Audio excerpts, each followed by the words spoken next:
13 cartas, escritas hace casi 2000 años. No fueron redactadas por un teólogo cómodo en una oficina, sino por un hombre perseguido, apasionado y con urgencia de anunciar algo que lo había transformado para siempre.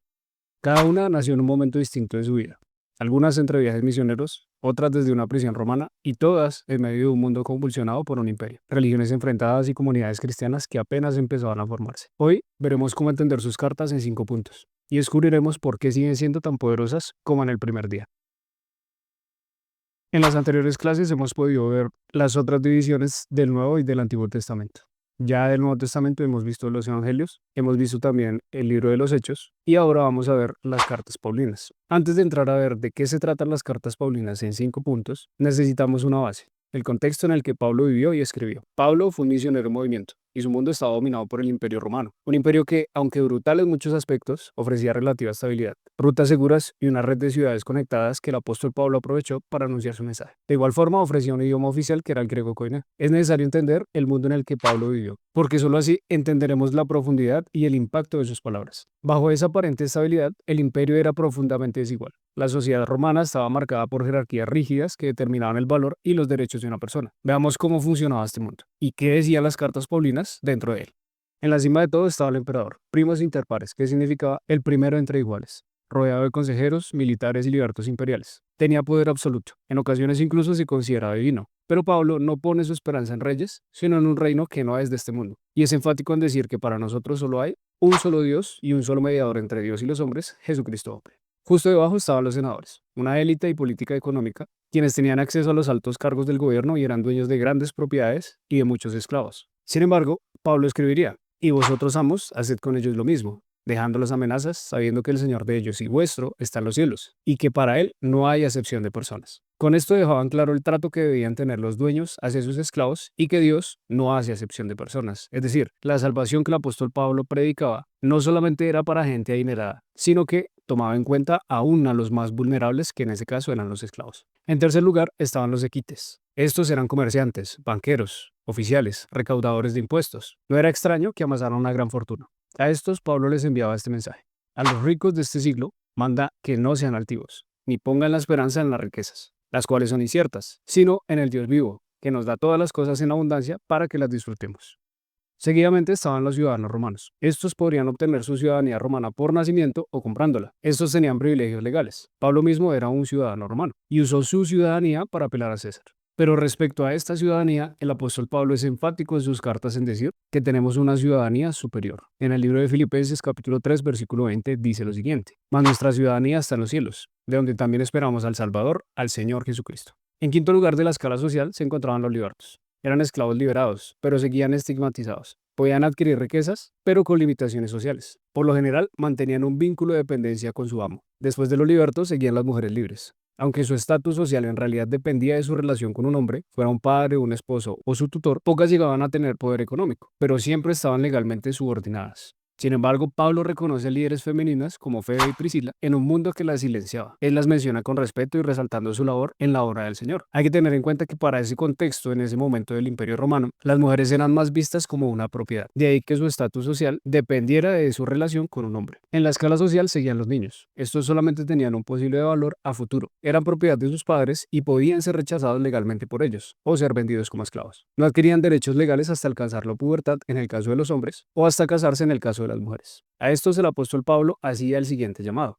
hijos, obedeced en el Señor a vuestros padres, porque esto es justo. Y a sus padres les decía lo siguiente: y vosotros padres, no provoquéis a ir a vuestros hijos, sino criadlos en disciplina y amonestación del Señor. Y este llamado de criarlos era algo muy importante para un tiempo en el que un padre podía deshacerse de ellos sin consecuencias legales. Hay que tener en cuenta que para ese contexto del Imperio Romano, el padre poseía lo que se llamaba la patria potestas. Esto básicamente significaba que el padre era dueño de sus hijos. Por tal razón, no era extraño que en algún momento determinado, si el padre no quería a su hijo, lo podía abandonar. Por esa razón es tan importante que el apóstol Pablo llame a los padres a criar a sus hijos en disciplina y en amonestación del Señor. Casi al final de la escala social estaban los discapacitados y enfermos. Eran vistos como castigos divinos y como cargas. Eran marginados sociales y su sustento dependía de la caridad. eran tratados con desprecio o usados para espectáculos, por lo que al haber un milagro en un discapacitado, literalmente era un cambio de 180 grados para la persona. A menudo se nos olvida que la gente que estaba enferma en ese tiempo no tenían un sistema de salud. Pensamos que ellos tenían hospitales como los que tenemos hoy en día. Sin embargo, para ese momento no tenían el acceso ni a la salud ni a los médicos que tenemos hoy en día. Por esa razón, cuando nosotros vamos a la Biblia y encontramos que Jesús o los discípulos hacía un milagro en un discapacitado, transformaba su vida. Esta persona pasaba literalmente del aislamiento social a sentirse y a ser útil para la sociedad en ese tiempo. Y por último, en el escalafón más bajo de la jerarquía social romana estaban los esclavos. Ellos no tenían derechos y eran vistos únicamente como una propiedad legal, por lo que eran usados para todo tipo de trabajo. Pero en Filemón, Pablo intercede por uno de estos esclavos, Onésimo, para que Filemón le recibiera. En el libro de Filemón, capítulo 1, versículo 16, encontramos lo siguiente: no ya como esclavo, sino como más que esclavo, como hermano amado. En este mundo profundamente desigual, en donde el valor de la persona dependía literalmente de su estatus social, Pablo predicó una fe que rompía con las estructuras de su tiempo. Una fe en la que, como escribió en Gálatas 3:28, ya no hay judío ni griego, no hay esclavo ni libre, no hay varón ni mujer, porque todos vosotros sois uno en Cristo Jesús. Las cartas paulinas no solo hablaban, literalmente sacudían su mundo y contexto cultural. Ahora que tenemos una idea más clara del contexto social y cultural en el que Pablo vivió, es momento de sumergirnos en lo más importante, sus cartas. Aquí veremos 5 puntos esenciales para entender las epístolas paulinas. Primero, ¿quién fue el apóstol Pablo? Antes era un fariseo, perseguidor de la iglesia, y pensaba que lo que hacía estaba bien. Consideraba que aquellos cristianos no eran más que un grupo de herejes que debían acabar. La Biblia en el libro de Hechos capítulo 9 nos enseña que el apóstol Pablo iba camino a Damasco con la intención de apresar a los cristianos. De hecho, llevaba cartas de la sinagoga en Jerusalén que lo autorizaban a hacer tal cosa. Sin embargo, en el camino, Jesucristo se encuentra con él. Y es necesario entender esto, que Pablo no buscaba a Jesús, sino que Jesucristo se encontró con Pablo. Y cuando tiene ese encuentro personal con el Cristo resucitado, su vida fue transformada por completo. Tanto así que su propósito de ir a Damasco fue cambiado. Antes quería ir a Damasco para encarcelar a los cristianos, pero ahora ya no estaba allí para arrestar a los cristianos. Ahora él estaba predicando a este Jesús que él creía muerto, pero que conoció como el resucitado, pues fue él quien se le apareció en el camino.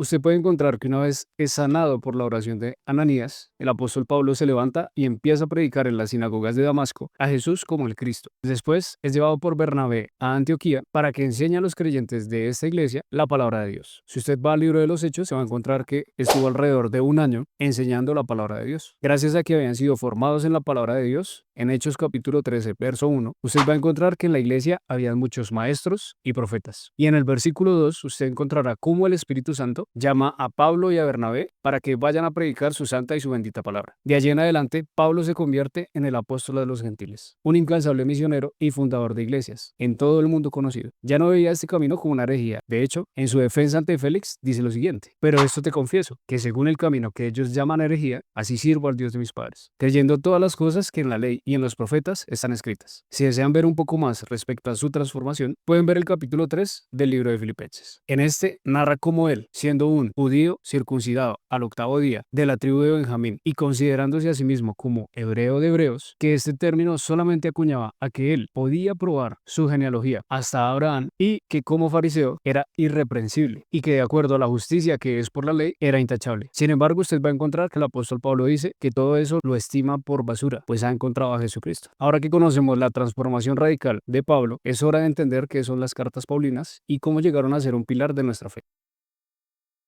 Las cartas paulinas son 3 epístolas que forman parte del Nuevo Testamento y que, como su nombre lo dice, se les atribuye la autoría a Pablo. Fueron escritas a iglesias o individuos con el propósito de instruir, guiar y corregir a los primeros cristianos. Entre los destinatarios y propósitos encontramos a las iglesias. A menudo Pablo escribía estas cartas porque enviaban algunas preguntas doctrinales o morales al apóstol, o en su efecto, cuando él se enteraba de la condición de alguna iglesia, escribía las cartas para corregir ciertas cosas. Pablo respondía a dudas doctrinales y morales, buscando resolver conflictos internos como en Primera y Segunda de Corintios. Y ahí que pidiera que la carta se leyera ante toda la congregación, y sus otros destinatarios eran individuos. Estas cartas iban dirigidas a líderes como Timoteo o Tito, ofreciendo consejos pastorales sobre el liderazgo y cómo debían organizar la iglesia, además de dar algunos consejos morales. Y en la carta de Filemón tenemos una carta muy personal del apóstol Pablo. Solicita a Filemón que reciba a Onésimo con respeto y dignidad, y para que no tenga en cuenta las leyes romanas de la época, en donde se requerían castigos muy severos a los esclavos que escapaban de sus amos. En estos castigos incluso se determinaba la muerte.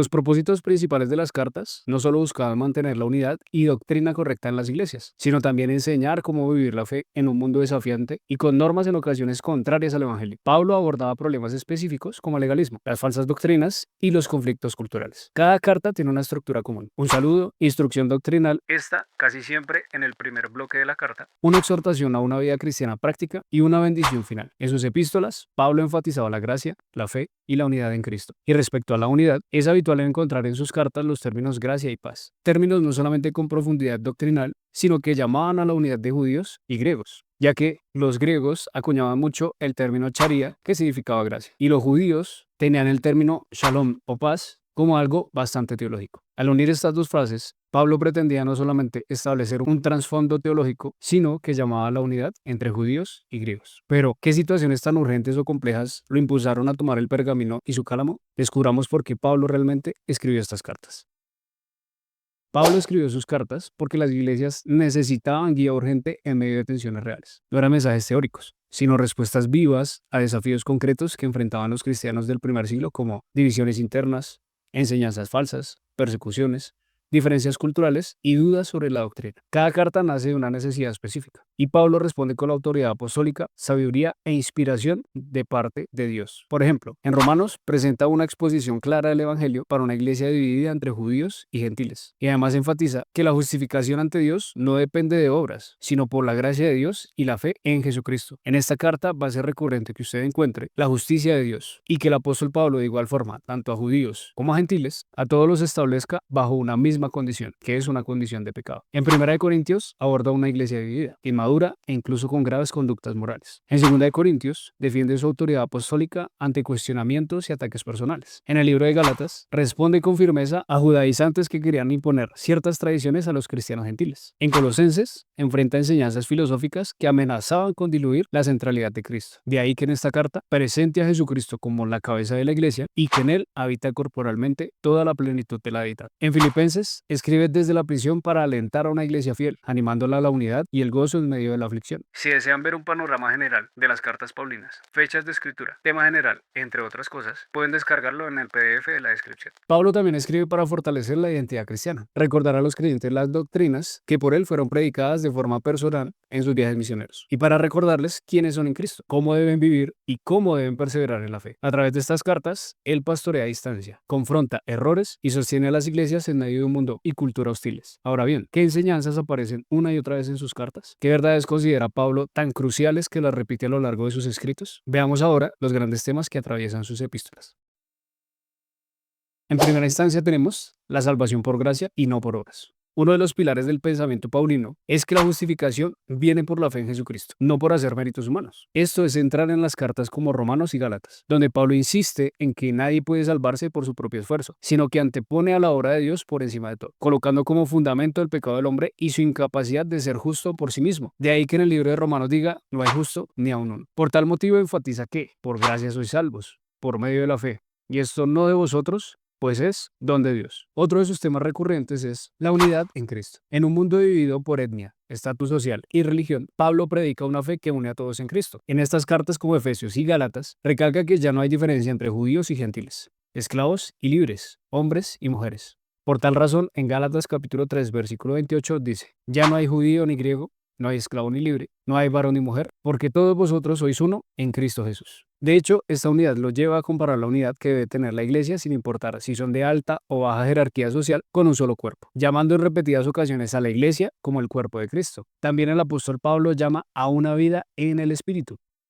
La vida cristiana para Pablo no es solo una conducta moral, sino una transformación interior guiada por el Espíritu Santo. En cartas como Romanos y Gálatas, enseña que el Espíritu da poder para vencer el pecado y vivir conforme a la voluntad de Dios, enseñando que el que anda en el Espíritu no hay ninguna condenación para él, y que el que anda en el Espíritu tampoco satisface los deseos de su carne. Y también expone que debemos guardarnos, no solo el corazón, como dicen hoy algunos, sino todo nuestro ser de manera irreprensible. Y desde luego, que esto también incluye el cuerpo, pues este es el templo del Espíritu Santo. Por tal razón, si usted va a la Biblia, en el libro de Romanos, capítulo 12, usted encontrará lo que el apóstol Pablo dice. Así que, hermanos, os ruego por las misericordias de Dios, que presentéis vuestros cuerpos en sacrificio vivo, Y al presentar el cuerpo en un sacrificio vivo, esto irremediablemente nos llama a una vida cristiana práctica. Pablo no se queda en lo doctrinal. En todas sus cartas hay un fuerte énfasis en cómo deben vivir los creyentes: humildes, perseverantes, trabajadores, puros y pacientes. De igual forma, hace un llamado a reemplazar las conductas de antes por conductas nuevas en Cristo Jesús. Por eso encontraremos términos en el libro de Efesios como despojados del viejo hombre, que está viciado a los deseos del mundo. Pero más adelante también dice, y vestidos del nuevo hombre, que es creado según Dios. De igual forma menciona,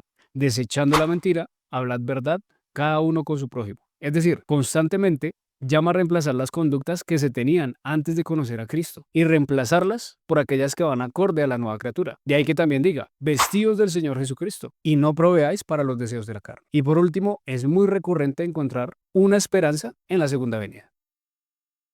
Pablo anima constantemente a los creyentes a esperar el regreso de Cristo, a mantenerse firmes en medio del sufrimiento y a vivir con una perspectiva eterna. Este tema es fuerte en 1 y 2 de Tesalonicenses, haciendo énfasis en que no debemos ser como los incrédulos que no tienen esperanza, sino que como un día Jesucristo volverá, debemos mantenernos irreprensibles en todo nuestro ser. De ahí que el apóstol Pablo en 1 de Tesalonicenses también menciona lo siguiente: y todo vuestro ser, espíritu, alma y cuerpo sean guardados irreprensibles para la venida del Señor. Es necesario entender que el apóstol Pablo nos llama precisamente a que guardemos todo nuestro ser de manera irreprensible, porque nuestra esperanza no está en este mundo. En ese momento tampoco la esperanza de la iglesia estaba bajo ese mundo que estaba fracturado socialmente. La iglesia, sin importar si el creyente era de un estrato social alto o bajo, cada uno de ellos debían tener su esperanza en Jesucristo y en su venida. ¿Por qué el apóstol Pablo nos llama a esto? Porque también, como dice en 1 de Tesalonicenses, porque el Señor mismo, con voz de mando, con voz de arcángel y con trompeta de Dios, descenderá del cielo. Y los muertos en Cristo resucitarán primero. Luego nosotros, los que vivimos, los que hayamos quedado, seremos arrebatados juntamente con ellos en las nubes para recibir al Señor en el aire, y así estaremos siempre con el Señor.